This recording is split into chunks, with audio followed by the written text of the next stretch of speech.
அன்பிற்கும் மரியாதைக்குரிய தமிழ்நாடு காங்கிரஸ் கமிட்டியுடைய அதிர்ஷ்டமிக்க தலைவர்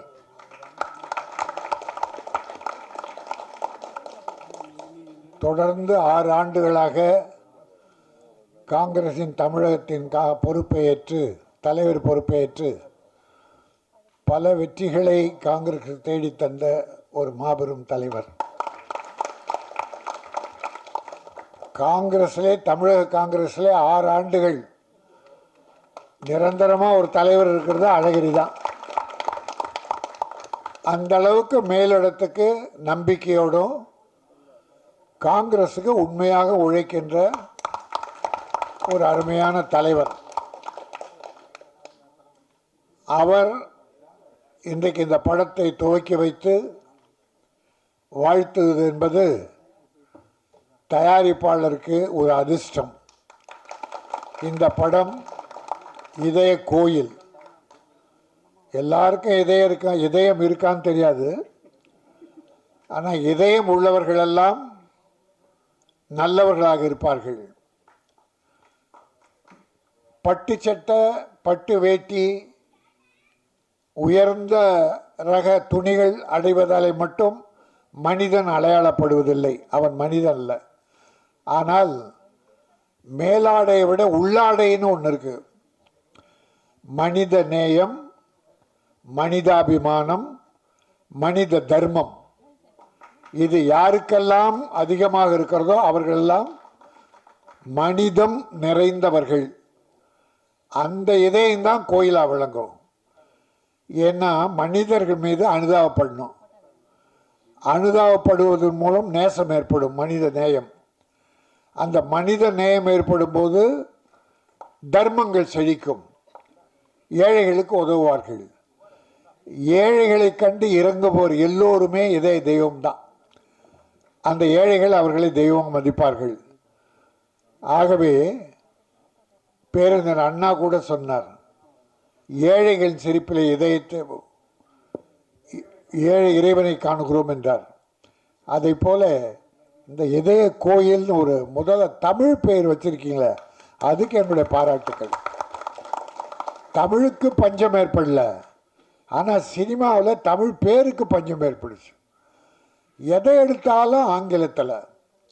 பாருங்கள், நேற்று கட்சி ஆரம்பிச்சிருக்காரு நடிகர் விஜய். வாழ்த்துக்கள். யார் வேணால் கட்சி ஆரம்பிக்கலாம், தப்பு இல்லை. ஜனநாயக நாடு. அவங்க மக்களுக்கு என்ன செய்ய போகிறீங்க? இப்போ இருக்கிற கட்சிகள் எல்லாம் காங்கிரஸ், திமுக, அதிமுக உள்பட மக்களுக்கு தேவையான கொள்கைகள் தான் சொல்லி போராடுறாங்க, மக்களுக்காக போராடுறாங்க. இப்போ புதுசாக ஒரு கட்சி வரும்போது மக்களுக்கு என்ன வித்தியாசமாக செய்ய போகிறீங்க? அதை வைத்து தான் அவருடைய வெற்றியும் தோல்வியும். அது இருக்கட்டும், அது நமக்கு முக்கியம் இல்லை. ஆனால் அவர்கள் வெற்றி பெற வேண்டுமென்றால் இந்த ஏழைகளின் இதய கோயிலாகணும். பேரறிஞர் அண்ணா சொன்னார், என் மடியிலே ஒரு கனி விழுந்தது, அந்த கனியை நான் இதயத்தில் வைத்து கொண்டேன், அதுதான் இதய கனி எம்ஜிஆர் என்றார். அந்த மாதிரி இதயத்தில் இடம் பண்ணனா ஏழைகளுக்கு என்ன பண்ணுறீங்க, அதை வைத்துத்தான். அதனால் இந்த படம் மக்களை கவர வேண்டும். இதில் இன்னொன்று வித்தியாசம் என்னென்னா, ப்ரொடியூசர் எங்கள் வட சென்னை சார்ந்தவர், வண்ணாரப்பேட்டை சார்ந்தவர், இணை தயாரிப்பாளரும் எங்கள் பகுதி. ஆகவே இந்த வண்ணாரப்பேட்டையிலேருந்து கலைப்புலியஸ் தானு பெரிய தயாரிப்பாளர் இருக்கார். ஐசரி வேலனுடைய மகன் ஐசரி கணேஷ், அவன் இப்போ ஒரு பெரிய தயாரிப்பாளர். அடுத்து நான் சிறுபட தயாரிப்பாளர். பேர் சொல்கிற அளவுக்கு ராயபுரத்துலேருந்து இவங்க எங்களை தவிர பெருசாக வேறு யாரும் வரல. இப்போ இந்த தம்பி விஜயா ராஜேந்திரன் அம்மா தயாரிப்பாளர், அவருடைய கணவர் தான் கூட இருந்து இயக்குகிறார், மகன் நடிக்கிறார். எங்களுக்கு என்னென்னா, அந்த காலத்திலேருந்து நான் போராடுறது, எங்கள் வட சென்னையை சார்ந்தவர்கள் முன்னேறணும். அது சுயநலம்தான். அதில் என் தம்முடைய ராஜேந்திரன் துணிச்சலோடு இந்த இதய கோயிலை ஆரம்பித்து தன் மகனையே கதாநாயகனாக அறிமுகம் செய்கிறார். நம்முடைய டைரக்டர் தம்பி ஜீவன் மயில் அவர்கள், முருகனுடைய வாகனம் மயில், நீ முருகனாக இருந்து இந்த ஹீரோவை காப்பாற்று, இந்த கதையை காப்பாற்று, தயாரிப்பாளரை காப்பாற்று. ஒரு தயாரிப்பாளர் வெற்றியும் தோல்வியும் இயக்குனர் கையில் தான் இருக்குது.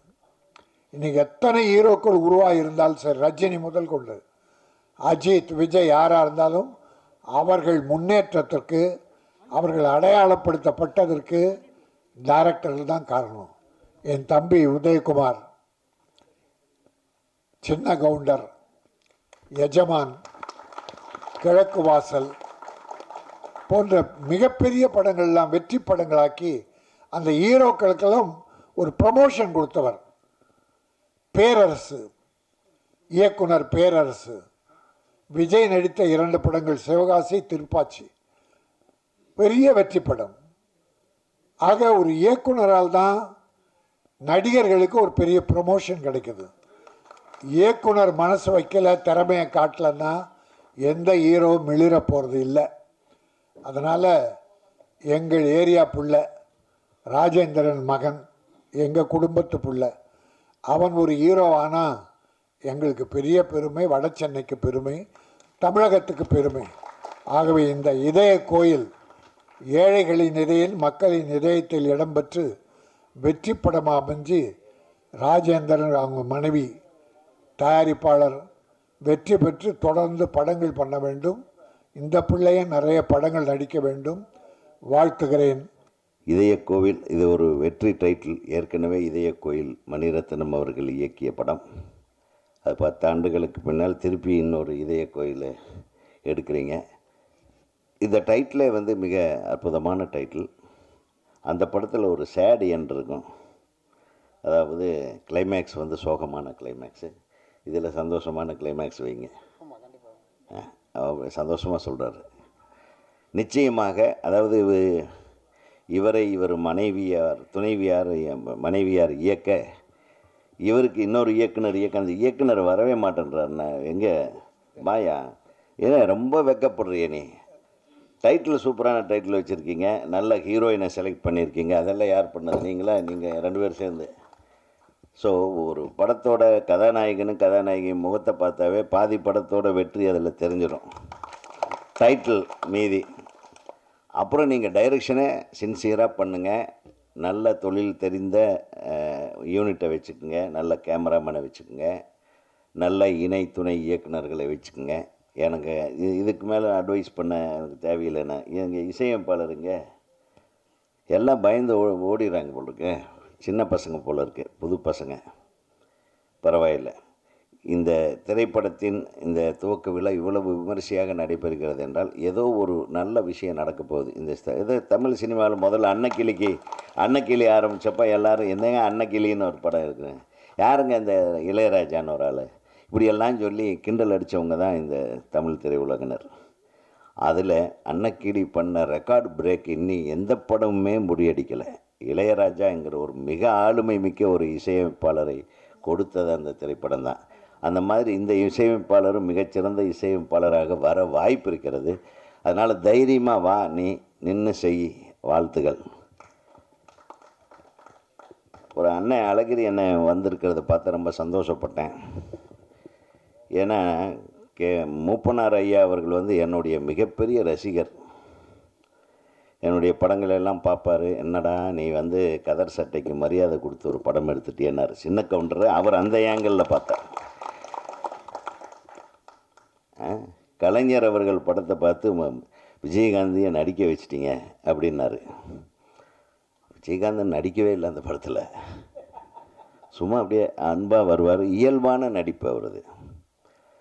ஸோ அந்த மாதிரி ஜெயலலிதா அம்மா அவர்கள் பார்த்துட்டு இப்படியெல்லாம் ஒரு படம் எடுக்க முடியுமா, ஒரு இலக்கியம் மாதிரி எடுத்திருக்கீங்களேன்னு பாராட்டின காலங்களெல்லாம் உண்டு. ஆக தமிழ்நாட்டை பொறுத்தவரையில் நீங்கள் பார்த்திங்கன்னா, நேற்று இளைய தளபதி விஜய் அவர்கள் நம்ம கட்சி ஆரம்பிச்சிருக்காங்கன்னா மிக சந்தோஷமான விஷயம். ஒரு வார்த்தை சொன்னார் நேர்த்தியடியா, அரசியல் நான் வந்து வெறும் இதுக்காக பயன்படுத்துறதுக்காக வரல, உண்மையாக மனிதர்களை மக்களையும் நேசித்து அரசியல் கட்சி ஆரம்பிச்சிருக்கேன் அப்படின்னாரு. அரசியல் தலைவனாகின பிறகு களத்தில் இறங்கும்போது சினிமாவில் நடிக்கிறத விட்டுருவேன்னு சொல்லியிருக்காரு. ஒரு ஒரு இந்த ஒரு தைரியம் எந்த ஒரு நடிகருக்கும் இதுவரையில் இருந்ததா தெரியல. அதாவது விஜயகாந்த் அவர்களுக்கு இருந்தது அந்த தைரியம், அந்த ஆளுமை, அந்த பண்பு, அந்த அன்பு, அந்த அடக்கம், மற்றவங்க எல்லாம் அரவணைத்து செல்கிற ஒரு எல்லா விஷயம் இருந்தது. இருந்தாலும் மிகப்பெரிய ஆளுமைகள் ஒரு கலைஞரும் ஒரு அம்மா ஜெயலலிதா அவர்களாலும் இவரால் ஈடு கொடுக்க முடியலன்னு தான் சொல்லணுமே தவிர, ஒரு சாதாரண தலைவராக நம்ம எடை போட்டு விட முடியாது திரு விஜயகாந்த் அவர்களை. அவர் நம்மிடையே இன்று இல்லை என்றாலும் அவருக்காக எத்தனை குரல்கள், எத்தனை இதயங்கள் அழுதது என்பதை நாம் சிந்தித்து பார்க்க வேண்டும். ஏதோ ஒன்று செஞ்சுருக்கார் அவர் மக்களுக்காக. அவர் ஆட்சியை பிடித்து தான் செஞ்சாரான்றது இல்லை, ஆட்சியை பிடிக்காமலேயே செஞ்ச ஒரு மாபெரும் தலைவனாகத்தான் விஜயகாந்த். ஆரம்ப காலத்திலேருந்து பார்த்திங்கன்னா காங்கிரஸ் கட்சி நம்ம தமிழ்நாட்டை முதல்ல ஆண்டு கொண்டிருந்தது. அப்புறம் ஐயா காமராஜர் அவர்களுடைய காலத்திலிருந்து காமராஜர் அவர்களுடைய காலத்திலேருந்து எடுத்து பார்த்தோம்னா, நான் எல்லாம் இப்போ ஸ்தாபன காங்கிரஸில் இருந்தேன் ஒரு காலத்தில். எங்கள் அப்பா கம்யூனிஸ்ட்டு, ஆனால் கோயிலுக்கு போய் பஜனை பாட்டு பாடிட்டுருப்பார். இதெல்லாம் தாறுமாறாக இருக்கும். அப்போது காங்கிரஸ் ரெண்டாக உடையுது, ஸ்தாபன காங்கிரஸ்ன்னு மாறுது, அப்புறம் காங்கிரஸ் ஐன்னு வருது, அதுக்கப்புறம் திருப்பி எல்லாம் மெர்ஜ் ஆகி ஒரே காங்கிரஸ் ஆகுது. இந்த வரலாறுலாம் நான் சொல்ல வேண்டியதில்லை. ஆனால் அந்த கட்டத்தில் காங்கிரஸை முறியடிப்பதற்காக திராவிட முன்னேற்றக் கழகம் உருவாக்கப்படுகிறது. அதில் மெயின் எலிமெண்ட் பார்த்திங்கன்னா சினிமா தான். பேரறிஞர் அண்ணா சினிமா துறையில் கால் பதித்தவர். வேலைக்காரி அவருடைய கதை தான் இல்லையா? அந்த மாதிரி அண்ணா கதை, கலைஞர் அவர்கள் வசனம், எம்ஜிஆர் அவர் ஹீரோ. இந்த 3 பேரும் ஒரு கட்சியில் இருந்தால் எப்படி இருக்கும் யோசனை பண்ணி பாருங்கள். திமுக வெற்றி பெற்றது. அதுக்கடுத்தது இந்த வெற்றியினுடைய அடித்தளம் பார்த்திங்கன்னா, இது அசைக்கவே முடியாது. காங்கிரஸில் நமது நடிப்பு மேதை சிவாஜி அவர்கள் இருக்கிறாங்க. காமராஜர் அவர்கள் போவதுக்கு முன்னால் சிவாஜி அங்கே போவார் அந்த மேடையில். நான் பல மேடைகளில் நம்ம சிவாஜி பேசுகிறதையே பார்த்துருக்கேன். சிவாஜி பேசுவார், உங்கள் ஓட்டு அப்படி அப்படி கத்துவார் அந்த கணீர் குரலில். அதுக்கு முன்னாடி குமரேனந்தன் பேசுவார். இதெல்லாம் நான் சின்ன வயசுலேருந்து சொல்கிறேன். அங்கேயும் ஒரு சிவாஜி கணேசன் தேவைப்பட்டார். அதுக்கப்புறம் கால மாற்றங்கள். புரட்சி தலைவரே ஒரு கட்சியை ஆரம்பித்தார். எம்ஜிஆர் கட்சி ஆண்டது, அம்மா ஆண்டார். இப்போது இருக்கிற முதல்வர் கூட சினிமா துறையில் கால் பதித்து விட்டு வந்தவர் தான். ஸோ இது எதுக்காக சொல்கிறேன்னா, காங்கிரஸ் தான் மிஸ் பண்ணிருச்சு. நான் கொஞ்சம் நேரத்துக்கு முன்னாடி ராஜன் சார்கிட்ட ஒரு கதையை சொன்னேன். நான் ஒரு விழாவில் ஒரு முதலமைச்சர், முன்னாள் பாண்டிச்சேரி முதலமைச்சர் கூட ஒரு நிகழ்ச்சியில் கலந்துக்கிட்டேன். நான் அவர் நடுவில் உட்கார்ந்துருந்தார், நான் லெஃப்ட் சைடில் உட்காந்துருந்தேன். ரைட் சைடில் ஒரு நடிகர் உட்கார்ந்துருந்தார், ஒரு பிரபல நடிகர். அந்த முக்கியமான அந்த ஃபங்க்ஷனில் காங்கிரஸ் கட்சி தலைவர், அப்போது முதல்வர்,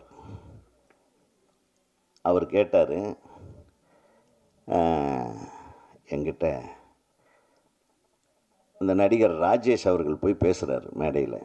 பேசும்போது என்கிட்ட இவர் பேர் என்னங்கன்னு கேட்டார். இவர் பேர் தாங்க ராஜேஷ்ன்னு சொல்லுவாங்க. கிட்டத்தட்ட ஒரு 100 படத்துக்கு மேலே நடிச்சிருக்காரு. ஒரு 5 கோடி தமிழர்களுக்கு தெரியும் இவர் யாருன்னு. அப்புறம் என்ன யாருன்னு கேட்பாருன்னு எதிர்பார்த்தேன். கேட்கவே இல்லை. சரி, நம்ம அதை விட லாய்க்கில்லாத அளவு விருப்பம் போல் இருக்கு. அதுக்கப்புறம் கொஞ்ச நேரம் கழித்து நான் பேசுகிற முறை வந்தப்போ நான் சொன்னேன், காங்கிரஸ் ஏன் தோற்றுக்கிட்டே இருக்குதுன்னு இப்போ தான் தெரியுது. ஒரு 100 படங்கள் நடித்த நடிகனை கூட தெரிந்து கொள்ளாத ஒருவர் தலைவராக இருந்தால் எப்படி? நல்லா யோசனை பண்ணி பாருங்க. கலைஞர்களை யார் கௌரவிக்கிறார்களோ அவர்கள் மட்டும்தான் நல்ல ஆட்சியாளர்களாக மாற முடியும், இருக்க முடியும். இது இன்னைக்கு நேத்தலைங்க. ராமாயணம் தொட்டு அந்த காலத்தில் இருக்க இந்த அரசர்கள் எல்லாம் பார்த்தீங்கன்னா நிறைய கலைஞர்களுக்கெல்லாம் அள்ளி அள்ளி கொடுப்பாங்க. எதுக்கு? கலைஞர்கள் தான் உளமாற அந்த அரசனை பாராட்டுவார்கள், போற்றுவார்கள், அந்த அரசனை பற்றிய புகழை வெளியே சென்று பரப்புவார்கள். அப்படியெல்லாம் இருந்ததுனால தான் ராஜாக்களுக்கு பேரும் புகழும் வந்தது. இல்லைன்னா ராஜராஜ சோழனை பற்றி இத்தனை பேர் சொல்ல சொல்ல சொல்ல சொல்ல தான் அந்த ஆள் கதை வருது. புகழுக்கு மட்டும் நம்ம நிறைய அள்ளி கொடுக்கணும். அதனால் நிறைய அள்ளி கொடுக்கிறவர்கள் அரசராக வேண்டும், கலைஞர்களை அரவணைக்கிறவர்கள் ஆட்சியாளர்களாக வேண்டும். அதனால் இருந்த ஒரு சிவாஜி எப்போ விட்டீங்களோ அப்போவே காங்கிரஸ் சவுத் இந்தியாவில் மங்கிடுச்சு. அந்த தப்பை பண்ணாமல் இந்த மாதிரி விழாக்களுக்கெல்லாம் வந்து என்னை கூட மதித்து நீங்கள் என்னென்ன படம் பண்ணியிருக்கீங்கன்னு கேட்டு முன்னாடியே கேட்டு அண்ணன் தெரிஞ்சுக்கிட்டு அந்த படம் நான் பார்த்துருக்கேன்னு நம்மளை பாராட்டிட்டு உட்கார்ந்துருந்த அழகிரி அண்ணனுக்கு என்னுடைய மனமார்ந்த வாழ்த்துக்கள். ஏன்னா நீங்கள் அரவணைங்க. உங்கள் கட்சிக்கு யாராச்சும் ஒரு நடிகரை வந்தான்னா அவர் நடிகன் தானேன்னு ஏளனமாக பார்த்து அனுப்பிடாதீங்க சார். ஒரு நடிகனுக்கு குறைஞ்சபட்சம் 1,00,000 ஓட்டாவது விழும் சார். அது உங்களுக்கு தெரியாது எங்கெங்கே விழுன்னு. அதனால தான் திரைப்பட கலைஞர்களை அனைத்து கட்சிக்காரர்களும் பயன்படுத்தி கொண்டிருந்தார்கள். இப்போது அவர்கள் மீது அவர்களை ஏளனம் செய்து அவர்களை பயன்படுத்த தவறுகிறார்கள். அதனால் பெரும் விளைவுகளை அரசியல் கட்சிகள் சந்திக்கப் போகிறது என்பதில் எந்த விதமான சந்தேகமும் இல்லை. அதை நீங்கள் செய்து விடாதீர்கள். இது என்னுடைய வேண்டுகோளாக வைக்கிறேன். ஏன்னா சினிமாக்காரங்களுக்கு எல்லாம் தெரியுன்றது அல்ல. சினிமாக்காரனுக்கு அயோக்கியத்தனம் பண்ணுறது, ரொம்ப தப்பு பண்ணுறது, அடுத்தவனை ஏமாத்துறது தெரியாது. அவன் நேர்மையாக உழைச்சி அவன் உழைப்பில் தான் அவனுக்கு பேர் வந்திருக்குமே தவிர நல்லா நடிக்கலைன்னா கைத்தட்ட மாட்டான் ஜனங்கள், நல்லா டான்ஸ் ஆடலைன்னா ரசிக்க மாட்டாங்க. ஸோ அவங்ககிட்ட இருக்கிற எல்லா திறமைகளையும் பயன்படுத்தி தான் அவங்க கைத்தட்டல் வாங்கி அவங்க வளர்ந்துருக்காங்க.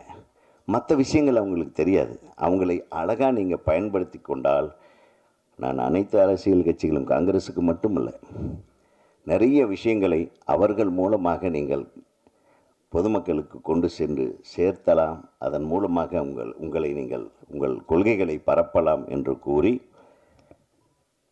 இந்த மாதிரி விஷயத்தை பேசுகிறதுக்கு ஒரு நல்ல அழகான மேடையை அமைத்து தந்த அன்பு தயாரிப்பாளர் திரு ராஜேந்திரன், திருமதி விஜயா ராஜேந்திரன் அவர்களுக்கும், இந்த படத்தில் ஹீரோயினாக நடிக்கிற பாப்பா ரொம்ப நல்லா இருக்காங்க, ஹீரோவும் சூப்பராக இருக்கார். பாருங்கள், அந்த போஸ்டரில் பார்த்தீங்கன்னா ஏற்கனவே படம் எடுத்து முடிச்சிட்ட மாதிரியே ஒரு ஸ்டில்லு மிகச்சிறப்பாக வந்திருக்கு. இது நல்ல கெமிஸ்ட்ரி ஒர்க் அவுட் ஆகிருக்கு. இதுலேயே கெமிஸ்ட்ரி ஒர்க் அவுட் ஆகுதுன்னா படத்தில் ரொம்ப நல்லா ஒர்க் அவுட் ஆகும். எங்கே டைரக்டரே வாயா. இப்போது அழகிரி சாருக்கு இன்னொன்று சொல்லிக்க ஆசைப்பட்றேன். காங்கிரஸில் நிறைய பேர் நடிகர்கள் சேர இருக்கிறாங்க சார். அவங்களெல்லாம் அரவணைச்சுக்குங்க. புது புது கலைஞர்களை யார் எங்கே இருந்தாலும் தேடி போய் நீங்கள் வாழ்த்து சொல்லுங்கள். அதில் தப்பே கிடையாது. நீங்கள் ஒரு கலைஞனை வாழ்த்துனா 1,00,000 பேருக்கு அது போய் சேரும், யார் வாழ்த்துனாங்கன்றது. அதுதான் இந்த பவர் ஆஃப் தி சினிமா. இந்த தமிழ்நாட்டை பொறுத்தவரையிலும், இந்த சவுத் இந்தியாவை பொறுத்தவரையிலும் சினிமாவோட பவரு அது வேறு லெவல். சினிமா எடுக்கிறவங்க சில படங்கள் ஓடுது, சில படங்கள் ஓடுறதில்லை, அது அடுத்த கட்டம்.